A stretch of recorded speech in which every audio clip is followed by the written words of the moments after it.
Pada episode sebelumnya telah dijelaskan secara detail tentang virus corona atau COVID-19. Nah, pada episode ini tema kita adalah mengoptimalisasikan ibadah sholat Id di tengah pandemi COVID-19.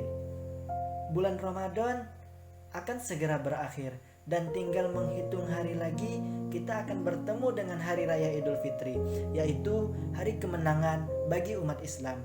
Hari Raya Idul Fitri biasanya dimulai dengan pelaksanaan sholat Id. Sholat Id dianjurkan dilaksanakan secara berjamaah, baik di masjid, musola, ataupun tanah lapang. Oh mas, lagi ngapo tuh? Ya nampak lagi ngisi ketupat nih. Nak bantu.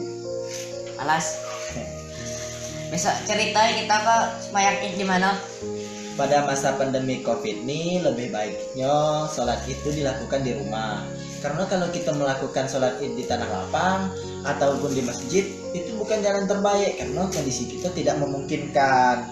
Rasulullah Shallallahu Alaihi Wasallam itu bersabda, "Firo minal majzu, firo roka minal asad."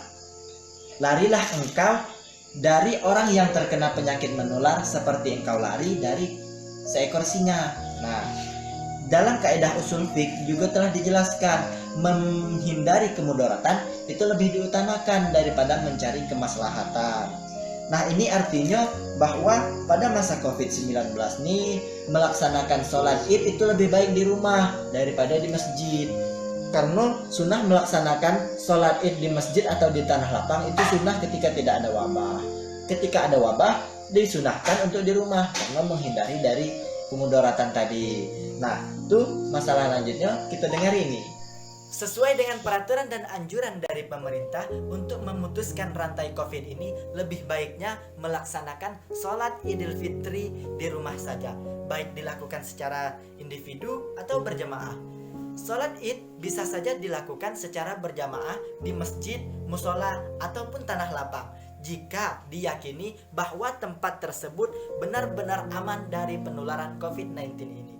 Akan tetapi, jika di daerah tersebut masih rawan akan penularan COVID-19, maka sholat Id lebih baik dilakukan secara individu ataupun keluarga di rumah saja. Karena mengingat dari perkataan Rasulullah Shallallahu Alaihi Wasallam, "Wala talqu bi aidikum ila tahluka." Jangan engkau jerumuskan dirimu ke dalam kebinasaan. Pemerintah telah menyiapkan panduan pelaksanaan sholat Id secara individu atau keluarga di rumah.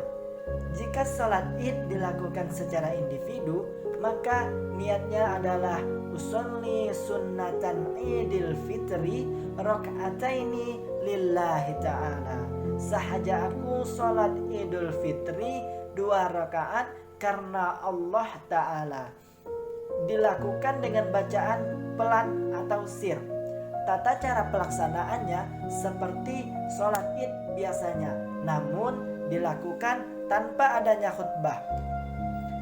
Jika dilakukan secara berjamaah, niatnya seperti niat sholat Id biasanya, yang imam menggunakan niat imam dan yang makmum menggunakan niat makmum.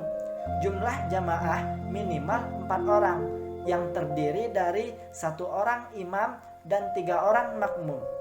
Pelaksanaannya mengikuti pada sholat Id seperti biasanya. Sudah dengar kan penjelasannya?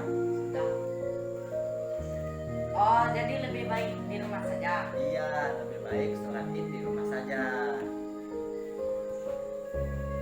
Nah, begitulah anjuran untuk sholat Idul Fitri di rumah dan panduan sholat Idul Fitri di rumah.